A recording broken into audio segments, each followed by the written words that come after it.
Bah voilà, salut Diego, Salut, ça va? ça va et toi? Ouais, ça va bien. En tout cas, comme je le disais, elle est belle, hein. Ben merci beaucoup. Elle a vraiment une belle gueule. T'as Voilà, tout fait tout seul? super. Ouais, tout seul, bah, j'ai eu un petit peu d'aide voilà, de la famille, un petit peu, de mon papa qui bosse avec moi. Voilà, c'est une EG4 à la base, c'est une Honda Civic EG4, donc un 1500 LSI. Mhm. On avait un 1500 LSI et on est passé sur un D16. Ensuite, du D16, on est passé au B16 et maintenant on a swappé un H22. C'est un H22 alors que t'as mis dedans, hein. Le H22, il vient de laquelle? C'est un H22A2 de Prélude à la base, donc c'est un moteur qui fait 185 chevaux d'origine, qui est plutôt un moteur, bon il y a le VTEC mais c'est plutôt papy quoi, tu vois, c'est plutôt un moteur, le B16 pour ça est plus rageux dans les tours. Et j'ai voulu en faire un moteur rageux on va dire, Ok. donc voilà on a mis pas mal de pièces dessus, on l'a refait à neuf parce que c'est un bloc à la base qui a des cylindres avec un refaitement très spécial. Donc à la base, c'est un H22, donc c'est un 2 litres 2. C'est ça. Tu l'as réalisé, t'as augmenté encore De base, ouais, bon, en fait, de base j'étais parti pour faire joint de culasse, le remettre dedans, changer quelques pièces perf, carto et tout ça. Et finalement, quand on a ouvert, bah, il y avait de la limaille dans le bas moteur, voilà, il y avait plein de trucs qui n'allaient pas. Donc bah, voilà, on l'a démonté de A à Z. Je dis on va mettre nouvelle pompe à huile, nouveau piston, nouvelle bielle. Donc ouais, on a réalisé juste pour passer en côte réparation, Ouais. pouvoir remettre des autres pistons plus larges. Bielle forgée, joint de culasse renforcé. Tout ce qui est joint de queue de soupape, on a mis du Supertech. Enfin voilà, tous les composants autour ont été renforcés, coussinet de bielle aussi. Tout a été allégé parce qu'il y avait des arbres d'équilibrage, il y avait un volant moteur hyper lourd là-dedans aussi, de presque 11 kg je crois, si je ne dis pas de bêtises. On est passé à 4,5 kg. Ah ouais, en plus d'avoir allégé toute la caisse, là on le verra après, Mhm. t'as aussi allégé le moteur, hein. Donc t'as C'est enlevé ça. tout le poids supplémentaire qu'il y avait sur le moteur. Bah, le point faible du H22, c'est qu'il est lourd. Ouais. Pour le mettre dans une EG, ben, voilà, tu vas voir la place, on va regarder après. C'est vraiment limite pour que tout passe. Le H22, parce qu'ici c'est une EG, on a l'habitude de voir des B16 ou à la limite des K20 dedans, mais le H22, on n'a jamais vu ça. Est-ce que tu connais quelqu'un qui l'a déjà fait? Ben, en fait, pour faire ce swap, j'ai dû chercher énormément parce que justement, je connaissais personne qui l'avait fait dans Ouais. mon entourage, en tout cas. Même sur les forums, c'est assez rare. Par contre, aux États-Unis, ils aiment bien faire ça. Voilà. Ouais, après, les Américains, je pense qu'ils font surtout ça, vu que c'est un H22, il y a forcément plus de coupe que dans un C'est ça. B16 ou un B18, et même dans un K20. Ouais. Donc, bah, forcément, c'est peut-être la raison pour laquelle ils mettent plus des 2 litres 2 Aussi, qu'autre puis chose, quoi. bah moi en tout cas, j'ai eu l'occasion de tomber sur le H22, donc voilà, j'ai pas cherché plus, j'ai pris le H22. Ouais. Mais de base, j'étais parti sur un K20 et finalement, je regrette pas d'avoir mis un H22. De plus, ça change un petit peu de voir tout le temps des K20, voilà. Ok. Bah, Je trouvais ça cool. tu nous montres ça, ainsi Avec plaisir. on verra plus de quoi il en est. Voilà. Ah ouais. Voilà. Ouais, il est fameux, hein. Wow. Comme tu vois, c'est limite, hein. On peut voir ici avec la pompe de direction assistée. Donc, Ouais, ça passe tout juste, hein. voilà. Bon, il y a beaucoup qui la remettent pas. J'ai galéré pour la mettre. On a dû faire un petit peu de découpage, modifier pas mal de choses comme tous les cylindres blocs. Du coup, j'ai acheté le kit complet, prêt à poser. Tu perces tes trous, tu mets tes cylindres blocs. Et voilà, ça passe. Ah, donc c'est à la limite du Bolton, quoi, une fois Ouais, que tu as c'est ça, remplacé c'est les... plug and play. D'accord, ok. Ah ouais. Voilà. En tout cas, faut le vouloir, hein, pour mettre ça là-dedans. Ouais. C'est- Ben, Ça passe limite partout. plusieurs fois, je me suis dit, ça va pas passer, c'est pas possible. Et en hauteur, au niveau du On a capot? relevé le capot, tu vois, on a mis des petites cales Ah oui. juste Oui. ici pour savoir relever Ok. le capot. Ah, donc même le capot, tu as enlevé toutes les armatures à Voilà. l'intérieur, tous les renforts. Donc voilà, alors on peut voir le collecteur Skunk Pro Series avec le papillon en 70. Le souci que j'ai eu, c'est qu'on ne savait plus remettre l'IACV. Donc ça, c'est le régulateur de ralenti, qu'on Ouais. appelle IACV, qui doit être normalement ici derrière. Tu vois, c'est un peu compliqué de le mettre là. Ils se ressemblent tous un peu, hein, de toute façon, avec le double arbre à cam et le cache-soupape comme ça en rouge. Bah, c'est ça, c'est parce qu'ici on peut lire, le bloc est vachement plus gros, Mhm. mais sinon ça ressemble à un bloc Honda, hein, Ouais, clair. c'est vrai que déjà On peut pas nier. dans la LS2000, j'ai le 2 litres qui est en long, hein. Le 2 litres est mis en longitudinal sur la S2000. Mais là, tu ouvres le capot, on voit le moteur, on voit directement la taille qu'il a, c'est Ouais. énorme. C'est la boîte d'origine, mais qui est assez courte, étonnamment. Quand j'ai fait le bloc, je me dis bon, on va faire la boîte aussi. Finalement, ça a déjà coûté beaucoup pour faire ça, Mhm. et puis j'avais envie d'avoir roulé. Ça faisait déjà un an que j'étais sur le projet. Il m'a fallu un an pour faire ça, de A à Z. Ok. Et, Et donc voilà, finalement, on a laissé la boîte d'origine et je suis vraiment satisfait de la boîte. Et t'as rien modifié, aucun pignon de boîte, t'as rien Aucun modifié, c'est pignon de vraiment, elle est boîte, full stock la boîte. vraiment, ouais. Ok. Maintenant, pour le circuit, c'est génial parce que j'avais pas de couple avec le B16. Enfin, je ressentais un manque de couple. Ouais. À force, j'étais fort habitué. J'avais déjà fait pas mal de tours avec ce moteur. On avait 160 Nm de couple, 178 chevaux. Et sur celui-ci, on a 237 chevaux pour 240 Nm de couple. Ah ouais. Elle fait 850 kg, peut-être 900. Hein. Je l'ai pas pesé, mais on a retiré énormément d'éléments. T'as modifié l'échappement aussi? Qu'est-ce que t'as mis comme échappement? L'échappement, ben, en fait, voilà. On est spécialisé dans les échappements sur mesure, on fait tout ce qui est en inox. Ok. Ouais, c'est ça, hein, ta société Weldzone. Voilà, c'est ça, tu peux le lire sur mon t-shirt. Et ici, sur la petite plaque sur le moteur, ouais, ça voilà. c'est fait On maison. l'a vu aussi, ouais. C'est Voilà. fait maison aussi, ça. C'est Ok. fait maison, l'admission qui est fait maison. Donc ici, elle doit encore être cloisonnée. Ici, ben, l'admission est faite déjà. On a une arrivée d'air qui vient du pare-choc. Ouais, tu l'as Voilà, juste ici à ce niveau devant. aussi. Donc qui viendra refroidir tout le compartiment ici. On a une autre arrivée d'air aussi qui vient, donc le petit trou à côté de l'autre qui vient amener l'air ici devant. Et on va recloisonner, on va refermer. T'es connu quand même dans la région. Hein. Ouais, ben, on commence à être un petit peu connu, ouais. Ça fait 2 ans et demi qu'on a ouvert Weldzone, qu'on fait tout ce qui est sur mesure. Donc, comme je disais, filtre à air, échappement. Ici, on fait aussi des reprogrammations sur les véhicules récents. Ah, tu t'es mis à faire ça aussi, les Voilà, reprog? ouais, Ok. ouais. Et finalement, ben voilà, tout le monde me demande pour une ligne, pour une admission, pour ci, les gens sont contents. Voilà, on n'arrête plus en fait finalement. On a ouvert Weldzone et on adore travailler aussi sur des voitures spécifiques. Donc ça, c'est du homemade aussi. Hein. C'est tout fait maison, voilà. Ouais, c'est un style un peu kanjo comme ça, Voilà, à la japonaise. J'aime bien le truc bien badass. Ouais. J'aime bien quand ça change de ce qu'on voit, donc on est parti sur le délire.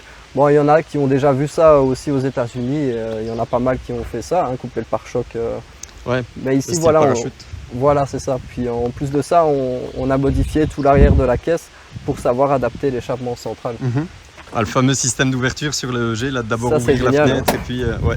Ah, c'est vrai que Ça c'est te pas fait mal. un petit banc pour t'asseoir. Et donc tu vois ici, ça normalement c'est l'emplacement de la roue de secours qui est toujours le même emplacement. Ouais, donc il est dans le fond quoi. Voilà, mais normalement il est droit dans le fond, Ouais, il dépasse en dessous de la caisse, donc en gros on voit vraiment l'arrière de la roue de secours, de l'emplacement de la roue de secours. C'était moche ici avec le pare-choc. Ouais, alors que là en fait de la façon que tu as fait, bah, c'est plus haut quoi. Voilà, c'est remonté, c'est ça. on est monté à ce niveau-ci, alors qu'à la base c'était censé plus être ici quoi. Exactement. Ok. Les soudures sont propres. Hein. Elles ne travaillent pas par de lui-même. C'est une c'est- passion avant d'être c'est du mon beau boulot. métier, donc, voilà. Ici j'ai mis des trains arrière de Civic VTI. Ok. Donc à du disque. coup, à disque, voilà, c'est ça.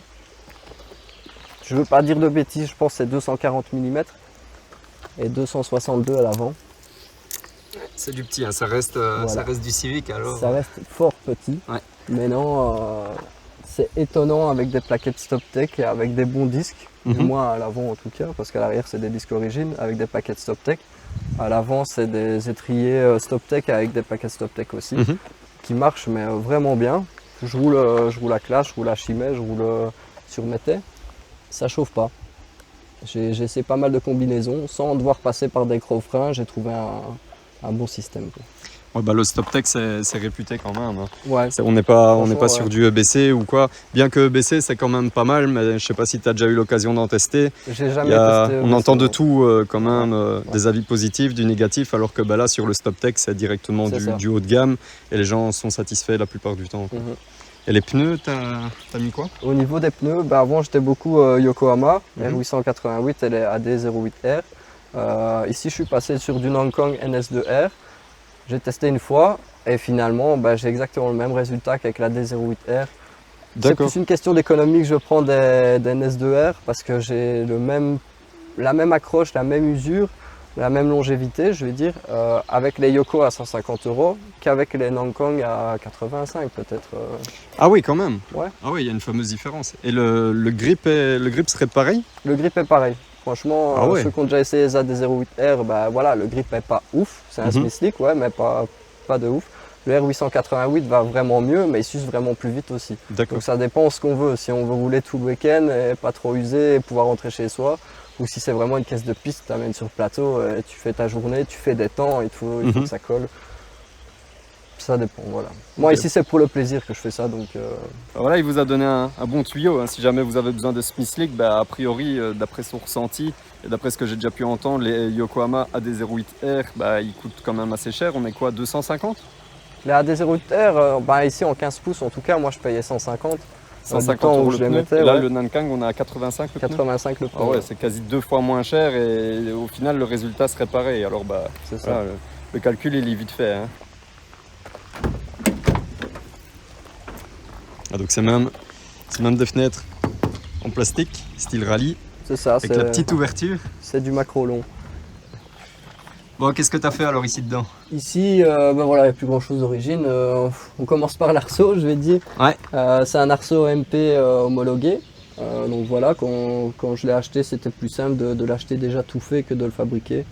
Et puis je voulais quelque chose d'homologué, donc je suis parti là-dessus. Ouais, il vient se fixer directement au châssis, quoi. Voilà, on a juste fait des contreplaques, comme tu peux voir ici, Ouais. qui démarrent dans le fond pour soutenir l'arceau. Voilà, donc ça, on s'est basé sur la réglementation FIA. Après, il y a encore plus balèze, hein, bien sûr, mais ici, pour l'utilisation qu'on en a, track day, de temps en temps un petit rallye ou quoi, c'est sympa, quoi. Ok.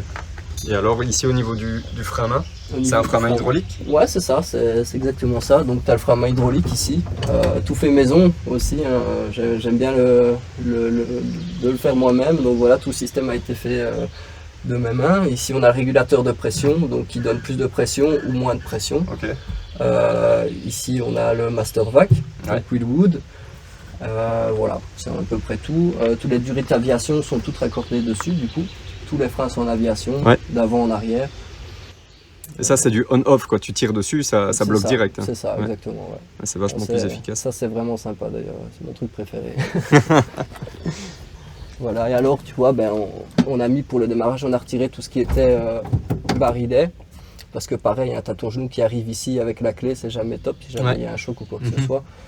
Ici, voilà, on a le coupe-circuit, on a la pompe à essence. Ouais, on l'entend. Hein. Voilà, donc je disais tout à l'heure, donc c'est une Walbro haut débit. Ici, les accessoires. Voilà, on a les Donc ça petits c'est pour allumer compteur, les jauges, etc. Exactement, Ouais. voilà. Et après, plus qu'à démarrer. Ah, c'est vraiment une voiture de course. Hein. C'est le petit boîtier ici où on allume tout à ce niveau-là, ça. il n'y a pas besoin de clé. On se croirait vraiment dans une voiture de course, c'est fou, c'est dingue. On a essayé d'épurer un maximum et que tout tombe sous la main aussi surtout. Ouais. Donc je disais aussi le levier de vitesse, voilà, avec le swap H22, comparé au B16 c'est totalement une tringlerie différente. C'est pas une tringlerie rigide. Et alors je vois ici à côté, tu ne me l'as pas expliqué, ça c'est quoi ça, Watatama? La Watatama, ça c'est aussi un de mes trucs préférés. Donc tu l'actives et tu as le launch control et pop and bang qui sont activés. Voilà. D'accord. Donc c'est pas juste un pop and bang pour faire joli quoi, il Non, sert vraiment, c'est un launch Il control. sert vraiment. Ok. Et on l'a mis sur un bouton, sur un switch justement. Ouais. Parce qu'en rallye, des fois j'avais le launch control qui s'activait en dessous de 3 ou 4 km/h quand je voulais me relancer. Ouais. Et ça m'embêtait en fait. Ça m'empêchait d'envoyer toute la puissance quand j'en avais besoin. Ouais. Donc ici j'ai décidé de mettre un switch pour savoir les activer si j'en ai besoin ou pas. Quoi. Ah on entend le régime qui change, Voilà, ouais. ouais, effectivement. On change de carton, il y a 2 cartons en fait. D'accord, ok. Et du coup même le harnais, ça c'est homologué hein, ça. Ouais, c'est des harnais 6 points homologués, c'est ça. Voilà. Ouais, efficace en cas d'accident. De toute façon, tu as un accident avec ça, tu es bien soutenu dans le siège et avec l'arceau aussi. Je crois qu'on bouge pas. Hein. Tu as bien fait de rajouter le petit mousse ici. À le HEM d'office. Tu y retournes cette année? D'office, hein, chaque année, on est au Tu HM. seras avec celle-là, tu vas rouler sur Ouais, circuit? Ouais, Ouais, bah alors on aura l'occasion encore de te Ouais, voir bien sur la sûr. chaîne. bien sûr. Tu m'étonnes. On est là chaque année. HEM, Chimay, de temps en temps Métais. Ici, j'aimerais bien faire le M de Bombré l'année prochaine avec. Ouais. J'ai encore jamais fait de course de côte, donc voilà, ce serait sympa.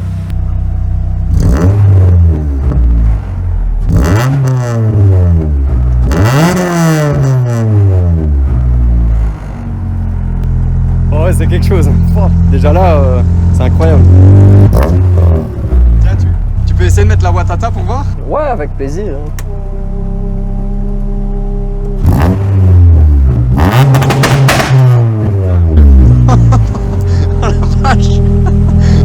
C'est assez sympa, mais faut pas le faire trop souvent parce que ça me fait mal au cœur, tu vois. Ah ouais, bah, hey, même moi là je suis derrière, j'ai. Voilà. putain. Et je sais pas si on le voit sur la vidéo, mais ça a même envoyé des cailloux, ça a envoyé de la poussière vrai. derrière. Avec l'échappement dans ce sens-là, il y a tout qui crache vers le sol, c'est dingue. Ah, C'est impressionnant. l'effet escompté, voilà, c'est ce que je recherchais. Ouais.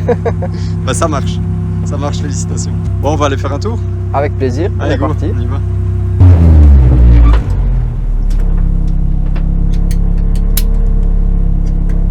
Moi, je m'entraîne à le mettre. C'est ça. Et du coup, quoi, pour le resserrer à ce niveau-ci, comment tu fais? Tu tiens et tu serres, voilà. Les deux noirs? Ouais, c'est ça, tu les serres en avant et tu descends, voilà. Ah ouais, ah ouais. Ah, et après, T'es calé. Ah, hein. t'es calé là. Ah ouais, ça bouge plus même pour aller chercher le téléphone là-bas au Ah fond. ouais, je te dis, quand tu mets ceux sur le côté ici, c'est encore pile. C'est efficace, hein, je suppose, sur circuit comparé Ouais, à des ceintures conventionnelles. Franchement, Là, tu bouges pas quoi. T'es calé parce que j'allais dire, il y a des fois on fait vraiment des gros freinages Ouais. et ça te permet de. Ouais, là au moins, t'es vraiment. Par contre, ça doit être éprouvant quand même, non? Quand tu fais des longues sessions ou toute quoi. la journée, ouais, franchement, tu le sens ici. Ouais. Tu le sens, mais bon, c'est. Déjà ici, rien que le fait vraiment un de se détail, tirer en avant, tu tires en avant, on sent déjà les Ouais. côtes comme ça qui appuient ça. un peu, on sent une pression. C'est C'est quoi ça? C'est un chat ou un renard? c'est un renard ou un chat. Ah ouais, non, c'est un chat. C'est un chat renard. Il va aussi vite que l'auto. 30 km/h le chat.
Ça va, tu l'avais bien pris là? Ouais, là c'est bien passé. Ouais, franchement.